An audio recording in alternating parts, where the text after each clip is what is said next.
So, welcome to episode 4 of ALS Matters. Today, we have a pretty special guest, Dr. Kuldip Dave, the Senior VP of Research for the ALS Association. I'm not going to lie, I was pretty excited about this one. I got a lot of questions. That's Um, awesome. Hi, Corey. how are you today? I'm good. I'm good. Looking forward to this. Good, good. I wanted to briefly start with kind of your background a little bit. And for those folks who haven't met you before or don't really know much about ALS research, kind of give us a high level bio if you don't mind. Yeah, happy to. I'm the head of research here at the ALS Association. My title is Senior Vice President of Research.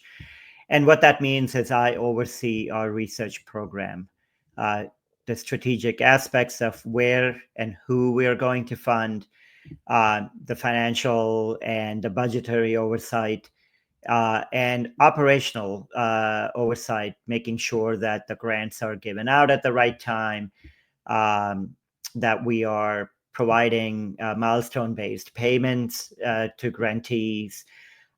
So that's really what I do here at the association. I'm a neuroscientist, pharmacologist by training, and have been in the nonprofit world for 15 years now. 9 years at the Michael J. Fox Foundation, overseeing Parkinson's research, and then last 6 years here at the ALS Association, overseeing ALS research. Gotcha. What made you make the switch from Parkinson's to ALS? It was just an opportunity at that time. I was, looking to oversee a research program, and this opportunity at the ALS Association was really attractive. This was back in 2019, Corey. There are distinct differences between Parkinson's and also ALS and Alzheimer's. These are all neurodegenerative diseases. Neurons are dying, but neurons die in different areas for each of these three diseases. I think what sets ALS different from Parkinson's or Alzheimer's is, Parkinson's, Alzheimer's have a longer runway. You know, you could, you could be diagnosed with the disease and have 10, 15, 20 years to live with the disease, which comes with its own complications. Right. ALS is just a completely different disease when it comes to that. As you know, most people live 2 to 5 years post diagnosis, and on an average, and there is an urgency in ALS. As some people call it, the ALS clock. And for me to be able to work in this space, again, I'm very proud to be where we can work on that ALS clock and get research funded quickly and hopefully have impact quicker. So, kind of talking about the funding piece, how does the kind of research program support the ALS Association's previously stated goals of making ALS livable and then curable? Yeah, so let's restate the goal again. Our mission is to make ALS livable until we cure it. And very first, what does livable mean? People ask that question all the time, and I always take people back, Corey, to the AIDS crisis in the early '90s. When HIV and AIDS uh, um, was cases were increasing in the '90s. Remember where we all were. Here was a deadly disease, um, and people had months to maybe years to live. And look what has happened with research in the last 2, 3 decades. There are treatments now for HIV and AIDS where people that have contracted the virus and the disease live for a long time. They haven't cured the disease, but they're living with the disease, and there are treatments that allow that to happen. And we want to get to that for ALS. We want to make ALS livable until we find a cure, or while we find a cure, I should say. And so, you asked a question about how is our ALS Association's research program doing that? Well, we take a sort of a higher view or umbrella view of our ALS ecosystem. And we're not just funding biology or drug development or clinical trials. We take a portfolio approach to funding, and we fund all across that ecosystem. So we're funding, and I'll give you sort of examples of this, of what we fund. We fund biology. Why is biology important? Because this is where we are finding sort of what goes wrong in ALS, where what are the genes that are Right. dysfunctional, what are the proteins that are dysfunctional. So this understanding of biology is really important because we can understand sort of why people get ALS. We also fund, hang on, Cory, we also fund drug development, preclinical drug development. Why is this important? Well, once we find a biological target or a reason why, let's say we find out that molecule X is, dysfunctional in ALS, now we can make drugs against molecule X, and that's called drug development. So we fund drug development. Let's say you do drug development and you find a drug and you go into human testing. That's called clinical trials or clinical testing. We fund early stage clinical trials because that, again, is really important to make sure that the drug is safe and it works in ALS. But that's on the drug development side of things. We are also funding research on making ALS livable. And what that means is there are people with the disease that need a better assistive technology.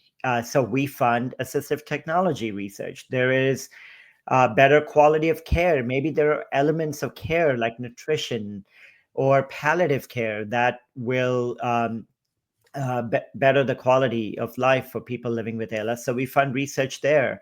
So just, Cory, I think hopefully this gives you sort of an idea of that kind of ecosystem-wide view of what we fund. Yeah. So going back to the biology of ALS, I'm sure, like most folks, I deep dived the internet just as soon as I got the diagnosis, right? Yeah. And read a lot of research papers and things specifically for my version, right? The SOD1 version. And I was curious about this. Does ALS across the board function the same way? The folded protein traps in the neuron and kind of prevents either the waste function properly or a good protein from coming into the neuron. ALS across the board, no matter what gene you have, does it work like that for everyone? Yes, it's a really interesting question, Cory, you're asking. So I think there's just a little bit more complexity, and so let me kind of dive into that. So I think what you're talking about is a protein called TDP43, and what if you look at 97% of people with ALS, and if you're able to look at postmortem tissues and see what proteins are changed, this is the protein that seems to be dysfunctional or aggregates or accumulates, I should say, in Gotcha. brain and spinal cord. And so, yes, there is a protein that we can all point to and say, this is the protein that's dysfunctional and accumulates in people living with ALS. And that's our culprit, right? That's the Right. bad guy. Um, the the issue for all these years was, is it a chicken or the egg problem, right? Right. Is it that other things are happening which lead to TDP43 accumulation? Or is TDP43 accumulation happening first, which then leads to other things downstream? I think there may be a little of both happening here. There are what we call upstream of TDP43 things that might be changing that cause TDP43 to accumulate, or TDP43 accumulation then is causing things downstream to other proteins, which then causes more dysfunction. Gotcha. So I think that's what generally is happening. And Cory, this is really, really interesting protein that you bring up, because if this is where drug development is now going, it's going after this pathway, upstream, downstream, as I said, of TDP-43. Can we start to manipulate it? And if we can, maybe we can go after, the real issue in ALS. Right. The root cause of. The root cause. Yeah. Exactly. So what are some of the major impacts of the association's research funding that have really affected the ALS community in the last several years? Yeah. So, Cory, I'm so happy to talk about this. So, we just give you some high level statistics and then put it into context. Since the Ice Bucket Challenge, so, about 10 years, we have funded over $160 million in ALS research, 160. And that has gone to some 590, so almost 600 projects in the last 10 years. I mean, again, I'll repeat that, $160 million funding about 600 unique projects in ALS. And, that I think is a huge number for a rare disease like ours. The Ice Bucket Challenge was definitely helpful in getting us there. Now, some of the sort of other impact that we have had because of that funding, we did Cory, we worked with a partner last year to assess the impact our 10 years of Ice Bucket Challenge funding has had. And this is an independent firm that looked at our impact. They looked at both subjective and objective kind of measures to see the impact we have had. And what they found was that for every dollar that we invested, the ALS researcher was able to leverage $7 additional. And so again, I will repeat that. For every $1 that we awarded, our grantees received $7 of follow-on funding. Nice. And this came from different sources like National Institutes of Health or Right. other philanthropic foundations or other federal agencies. And this is really important, Cory, because there is no, we could not fund every research under the sun. We're Right. just not able to. But the fact that our funding is able to de-risk so that these grantees can now go on and get more funding. So, think of that 160 Right. million that I talked to you earlier, times 7, that's over $1 billion that we have brought into the ALS space. And so that's really, really impactful for a rare disease like ours. You may some of the other larger impacts we've had is we have this program called Safenovitz Fellowship Program. Safenovitz Fellowship Program is our way to fund early stage postdocs. Now, you may wonder what a postdoc is. A postdoc is someone like me who gets a PhD, and the first job after getting a PhD is called postdoctoral fellowship. This is really important because this sets you sort of on the path to doing more research. And why we fund early stage postdocs is because if we can give them an ALS grant early on, and if they get interested in doing ALS research, Right. Suck them in for life. Exactly. They will be set for doing ALS research for the rest Right. of their career, their research career. And so we have funded in the last 20 years, Cory, more than 100 postdocs. And very happy to tell you that 80% of those postdocs have remained in the ALS space, which That's is awesome. Which is really great.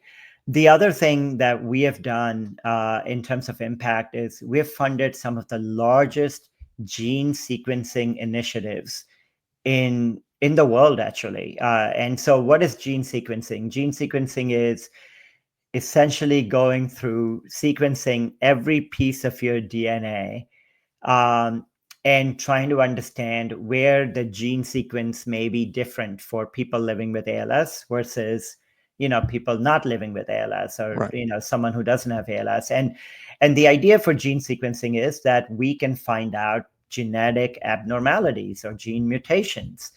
And we have funded some of the largest gene sequencing initiatives, like Answer ALS, or the Genome Center in New York, or Project Mine, or the Create Consortium. These are all different names for gene sequencing initiatives. And Cory, because of that investment, by the way, these are large investments, million, $2 million, $3 million grants. We now have 40 genes linked to ALS. I know you are acutely aware of SOD1, which was the very first gene that was linked to ALS almost 20 years ago. But now we have 39 to 40 other genes that have been linked to ALS. Again, that happened because of our direct funding to these large gene sequencing initiatives. We also were, and I know we'll talk about this further, Cory, our impact on that first gene that was linked, SOD1, we funded research in that area, which then led to the development of the first ever genetically targeted therapy for ALS, which is Qalsody or tofersen, for people that have that SOD1 mutations. Yeah. Thank you guys for that. You're helping me out directly. I appreciate it. Now, happy to, Cory. Cory, how long have you been on Um, Qalsody? February was my first full year. We did our loading doses February of 24. I've been Okay. on it a year now. NFL levels have dropped back in normal ranges. My neurologist seems to think that I'm gaining some function back. I have a couple of Right. cousins that are also on it, one who's now able to flex his toes again. So Ah, we're very optimistic in our family that this is going to be, our livable that's answer for a while that's great, till we can Cory. find that cure. I'm curious how. So I vaguely understand how Qalsody works. Is there I'm assuming there's the capability of taking the research that has been done with Qalsody, digesting that, understanding it, because there are so few SOD1 folks out there. What's your thoughts on the ability to take that data from the Qalsody treatments and develop meds for other genetic versions of ALS, or even ALS in general, if you have sporadic version, right? Yeah, good question, Cory. So let me kind of back up a little bit and first talk about how Qalsody works, just so that people understand. So, and this may be a little bit of a long answer, Cory. So I just No want to make worries. sure that No, we people got as much understand. time as you need. Yeah. I just want to make sure that people understand sort of how we got from A to B to C. So I just mentioned that gene sequencing allows us to identify mutations.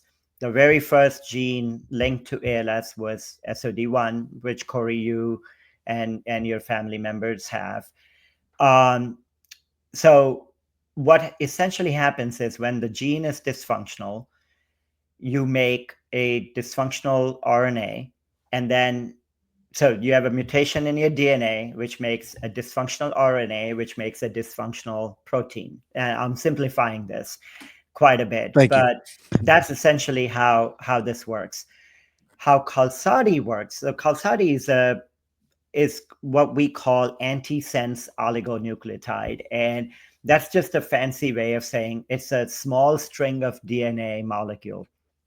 And what it does is that it specifically binds to the dysfunctional RNA that a mutated SOD1 produces. And so it binds to this dysfunctional RNA and essentially gets rid of the dysfunctional RNA. And what that means is that because you go from DNA to RNA and RNA to protein, And if you have a mutation in your DNA, then you go from mutation in your DNA to dysfunctional RNA and a dysfunctional protein. If you take dysfunctional RNA out using this antisense oligonucleotide, you don't get dysfunctional protein. And so this is how Qalsody works. It reduces RNA and thus reduces the toxic protein that's produced, or SOD1 protein that's produced. Now, you asked a really good question. Well, can we do the same thing for sporadic ALS? And so I think, just to give everybody a sense of what that means, generally speaking, there's a 90-10 distribution. We think 10% of ALS, we can attribute it to a particular gene. In your case, Cory, it's SOD1, but there are other genes like C9orf72, FUS or FUS gene. There are lots of other genes, as I said, 40 genes that are linked to ALS. If you combine the people that have those 40 genes, that only constitutes about 10% of all ALS. The other 90% is what Cory mentioned, which is sporadic. Sporadic means we cannot attribute a particular gene mutation, and we don't know why it happens, right? It's sporadic. It could be a mix of environment, and genes, but we are still not able to pinpoint a particular reason. And that's what sporadic is. And so Cory's question around, if we can do what we did with Qalsody, can we apply that to sporadic ALS? Oh, yes, we can. and that's what the field is trying to do right now, Cory, is, we were very smart for SOD1, right? We've found the gene, we made a drug that, goes after the dysfunctional RNA and gets rid of it, and thus reduces toxic protein. We need to do the same for sporadic ALS. If we can find the gene or the protein that we can then go after using an antisense oligonucleotide, we can go after sporadic ALS. And Cory, going back to the protein you talked about earlier, TDP43, and this is why we're at a very exciting stage in research right now, because people are trying to use antisense oligonucleotides to go after that pathway, the TDP43 pathway that I talked about earlier, upstream and downstream of TDP43. They're trying to use antisense oligonucleotides to go after that pathway. And if it works the same way that it worked against SOD1, maybe we can start to go after sporadic ALS, right? That, everybody is affected with. Interesting. So how does that, so when you're identifying genes, I've been curious about this. How did that come about that SOD1 happened to be the first one that was caught? Yeah, so it's,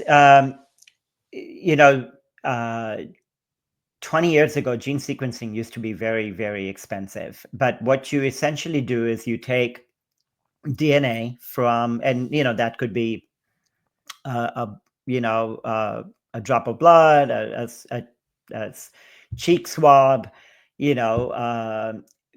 essentially you're taking DNA, and then sequencing allows you to read millions and millions of base pairs. So, our DNA is made out of millions of nucleotide pairs. And what sequencing does, it goes through each and every nucleotide and sees if it's normal, which is what it's supposed to be, or is there a different, nucleotide, which means now you have a mutation in your in your gene. Right. And so you do that for every gene, and that's what gene sequencing is. Gotcha. And so SOD1 was the very first gene where we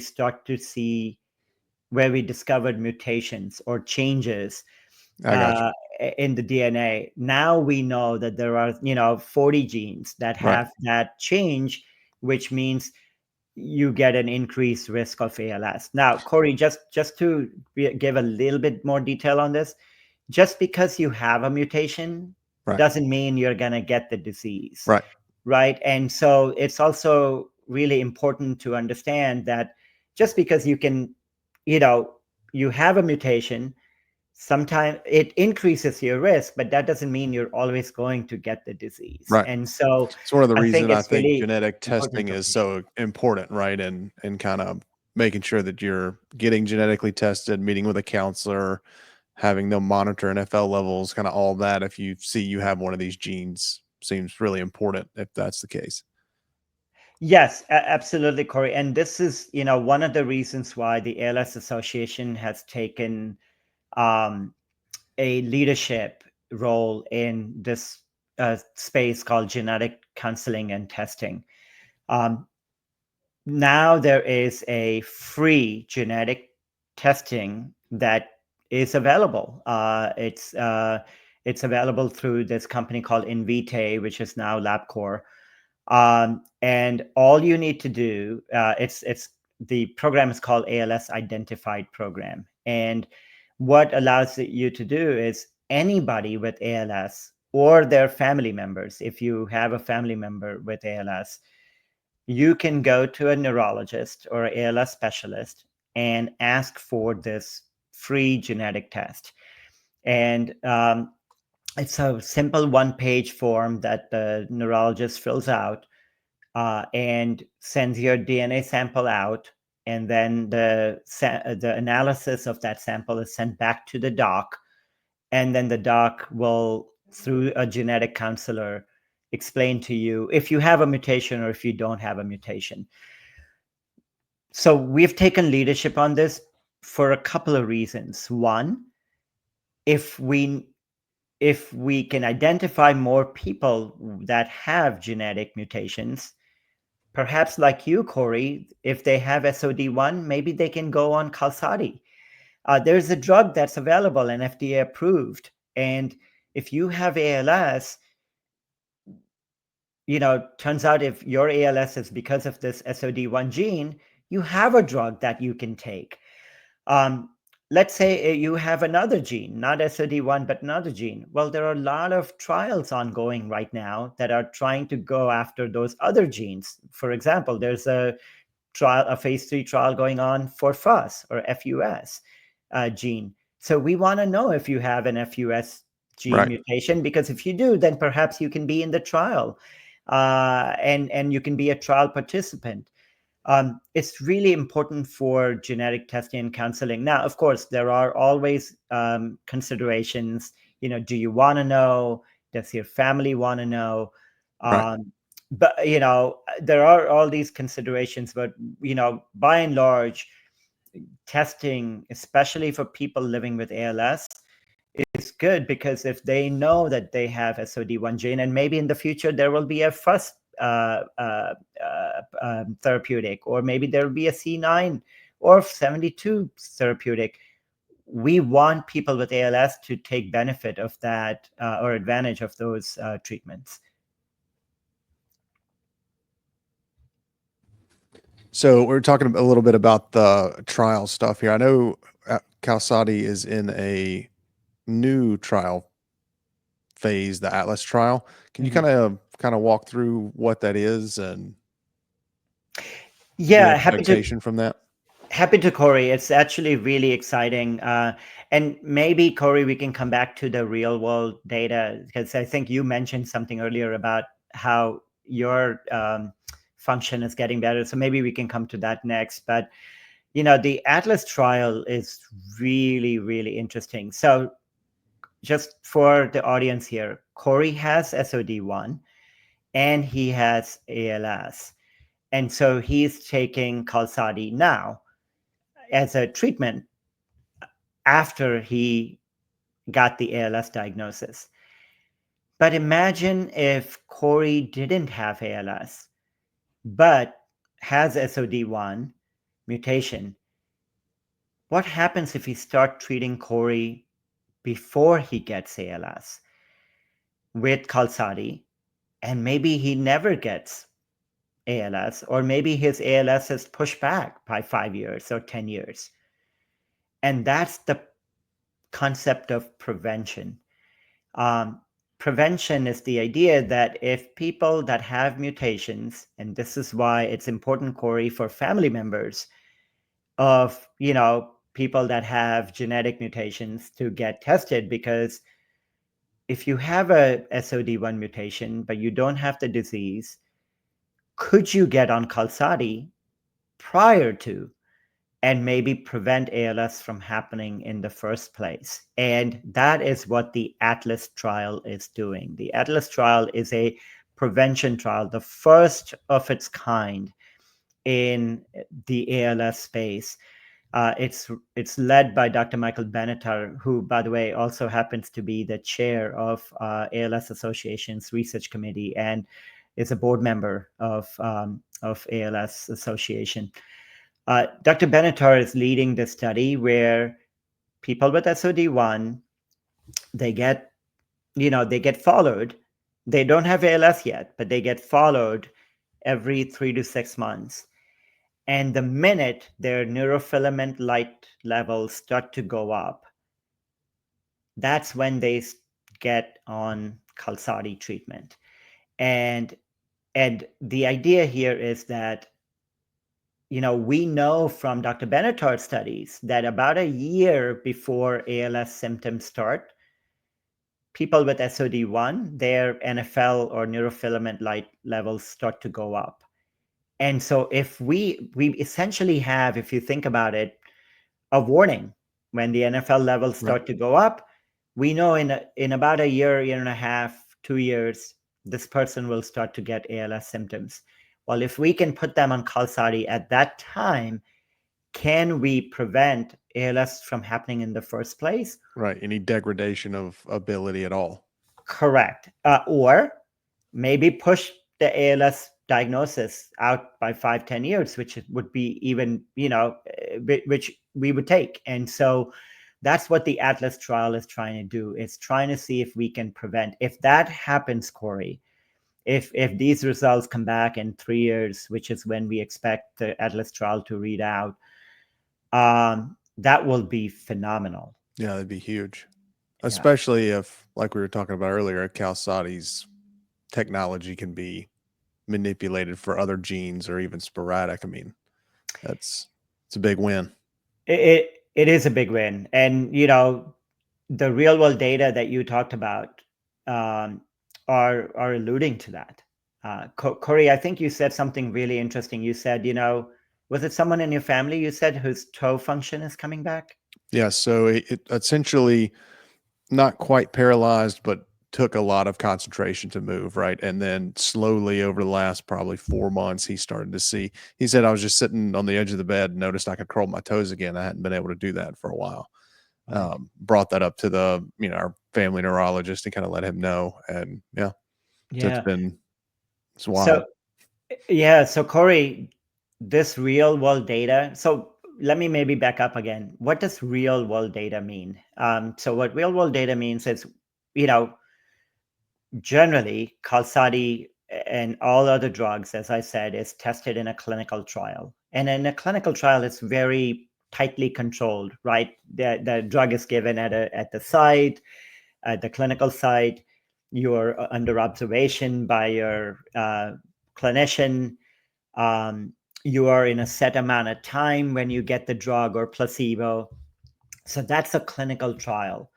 When a drug comes on the market, now it's used as standard of care. So Cory, you are taking it. Your family member is taking Qalsody as a standard of care.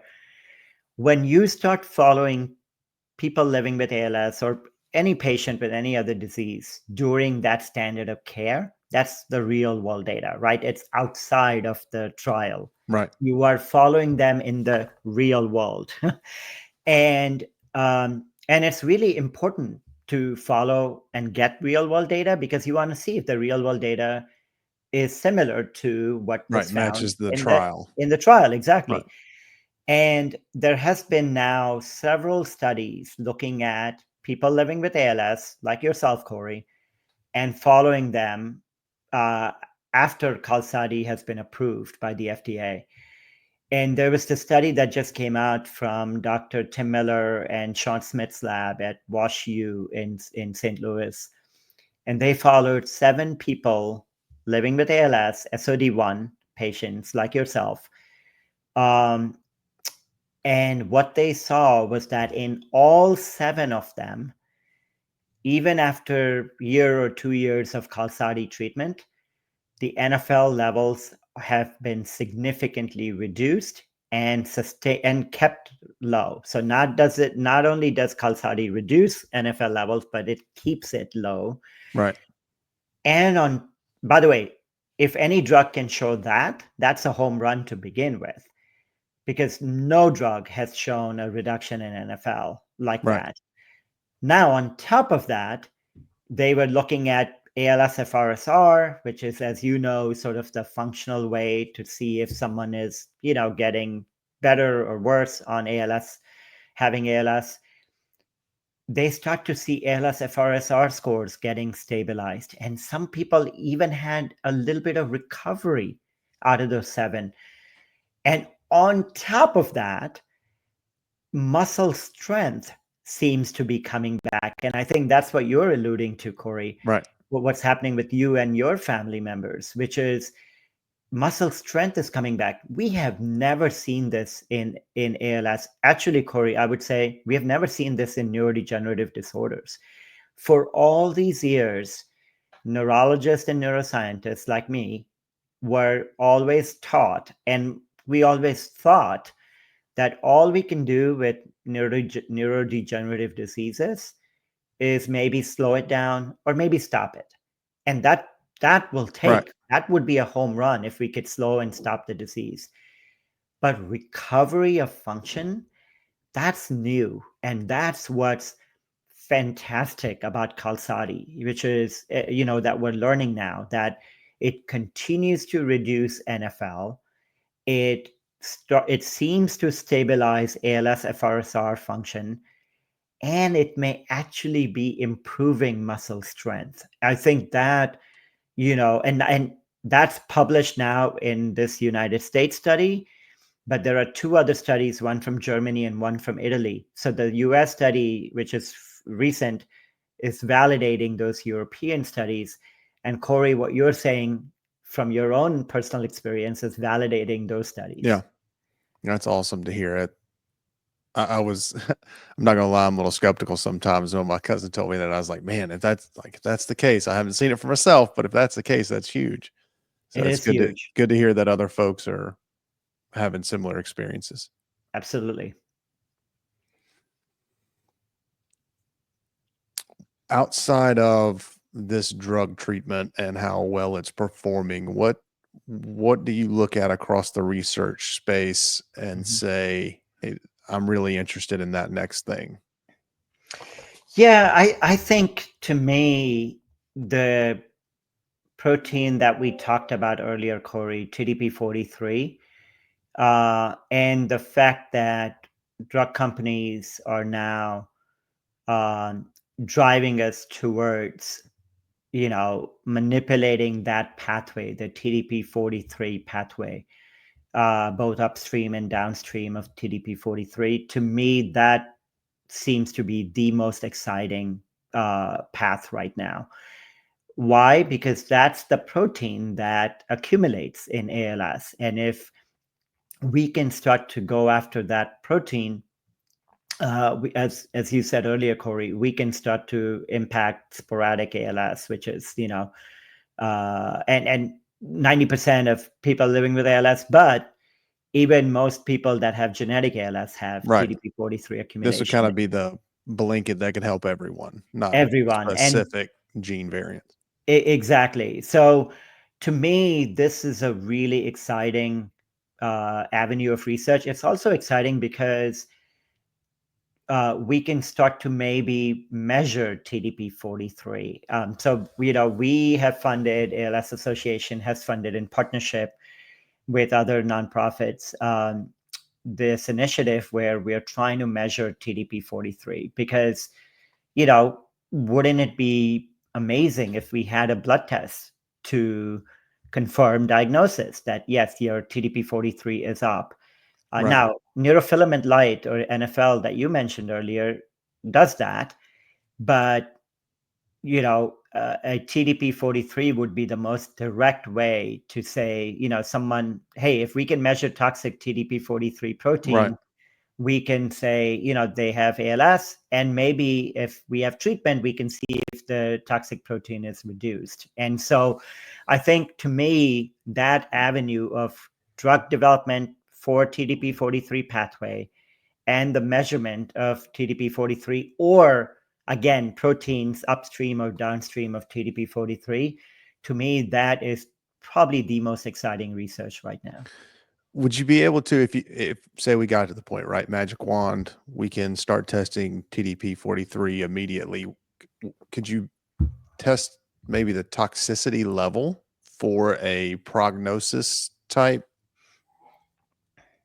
That's a question, I really guess? good. Sorry, I'm not a scientist, so I'm No, trying but I think to you're asking, okay. Corey, you're asking a really good question. I think what you're asking is, could we, let's say we are able to have a diagnostic test, could we predict if someone's going to have a slow moving disease Right. versus a fast moving disease? That's a really important question. So don't discount what you're saying.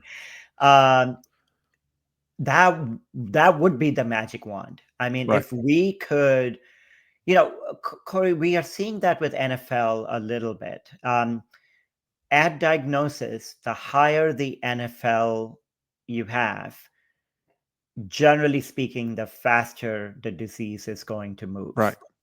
So NFL is giving you a little bit of that sort of progression. What you are asking for is a progression marker. Yeah. Can a biomarker tell us whether your disease progression is going to be faster or slower? NFL is doing that. We hope that TDP-43 could potentially help with that as well. Kind of dial it in a little bit to be maybe slightly more accurate than NFL level testing. Exactly. Got you. Interesting. I have to pay attention to that. I'm curious now. Yeah, and it's not been easy, Corey. The reason why we don't have a TDP-43 blood assay right now is because an assay to be developed, it takes time. You have to be able to measure the right protein and the right biofluid with the right range. There's And I'm not even going to go into this, but Yeah. there's a whole field of assay validation that needs to happen. And, it takes years to develop these assays. And this is why we have funded this type of work over many years, to try to see if we can get something like this, on the market, like NFL assays are now widely Right. accepted. And that's why funding is so important, right? And the fundraising part of the ALS Association is so important. I mean, how long did it take? What was it? The initial Calsati trial was about 7 years. What does 6, 7 years, I think. How much money does it take to fund just say Calsati research, tofersen research? Yeah, so we funded, SOD1, sorry, I think the very first antisense oligonucleotide study was funded by us in 2004. And we were the first funders of that antisense oligonucleotide research in neurodegenerative space. We took a risk when antisense oligonucleotide, or ASO, research was very risky. And, we took the opportunity to fund this risky research. Then that one study was not enough. That was in 2004. We then subsequently funded 7 other studies. I think a total to the tune of maybe $2.2 million. And this is all pre-Calsati. So Right. this was leading up to Calsati. Right. We had funded 7 different projects in 2004, 2006, 2008, 2014, 2016, and 2017, up to the first trial and of the precursor of Calsati. And then, of course, Calsati was developed, and then Ionis and Biogen, in partnership, took it forward. So drug development takes a long time. It used to take longer. Right. If you look at Qalsadi, you could say it took 20 years for that research to realize and get FDA approval. What's great now, Cory, is that it doesn't take that long. One of the impacts of our funding that we've had is, and remember that 1 to 7-fold leverage that I talked about, is that people are moving faster in that research pipeline. And because researchers are moving faster, now it takes less and less time from when the gene is discovered to when something is developed against that gene that gets into the clinic and is tested clinically. So that's really great. That's the impact of our research program. However, it still takes a long time, Right. and it's still very expensive. It takes about, it from start to finish, it can take, uh, upwards of 200, $300 million between all the trials that you need to do and all the preclinical work that goes Right. in uh, to get a drug on the market. And so it is, research and drug development is an expensive endeavor. This is why, Cory, some of the things that are happening in our political ecosystem right now are getting, concerning, because, any funding that's taken away by, that Right. goes to the National Institutes of Health or to our federal agencies. By the way, the NIH is the largest funder of ALS research in the world. And so any cuts to NIH research would impact, research and drug development. And so uh, it is an expensive endeavor. And, you talked about fundraising. I want to thank personally, people who give to the ALS Association. It's because of their charity and giving that people like myself are able to fund research in Yeah. ALS. And people like me get to reap the benefits of that. Yes, So thank you, Cory. yeah, absolutely. Thank you, everyone who's donated to the ALS. Thank you. Well, Dr. Davi, I think we've hit all the notes here. Thank you for joining. I really do appreciate it. And thank you for letting me ask my unintelligent questions. No, they were not unintelligent, Cory. So, Uh, Cory, one last thing before we end on this is, um, we have a conference for people living with ALS and researchers and clinicians and clinic staff that works in ALS. It's called ALS Nexus. And we did our first inauguration conference last year in August, and we're doing it again this year because of the success we had last year. I want to welcome everybody to go to alsnexus.org and register for this conference. It's a 3-day conference where we touch on topics like research, like care, and advocacy and public policy. This one, Cory, will be really interesting to you. This year, we are doing a session on tofersen, and I think it's labeled something like "From Bench to Bedside to Benefits." So we're going to talk about this story, as I said, Cory, of how did research into SOD1 move from that to tofersen, and then from tofersen to Qalsadi, which is the same drug, but now FDA right. approved. And how did we go from bench to bedside to, Cory, you having benefits of this drug? So, for everybody listening to this podcast, please go to alsnexus.org. We would love to see you participate in this conference and hear about the journey of how a research goes from bench to bedside. So are they doing, I think there were some virtual sessions last year, correct? Are they doing that again this year as well? Yes, Cory, we want people to participate. If you can't come there in person to Dallas, Texas in August, we want to make sure that you are still able to participate virtually. And so there is a virtual component to ALS Nexus. You get to hear and see all of the same sessions that are happening in person. And you also get to ask questions virtually. And so thank you for reminding me of that. Yeah, no worries. I'll definitely try to make it in person this year, but I had a great time last year. I got to meet a lot of interesting folks. So Yeah. And I would love to see you there again, Cory. I'll definitely be there. I've already got it marked on the calendar. Thank you again. For anyone watching, please like, subscribe, do all the things, ask us questions. I'm pretty sure we still have access to those afterwards. So anything that we didn't cover, we'll try to get over to Dr. Dave and see if we can get you guys some answers. Thank you. Thank you, Cory.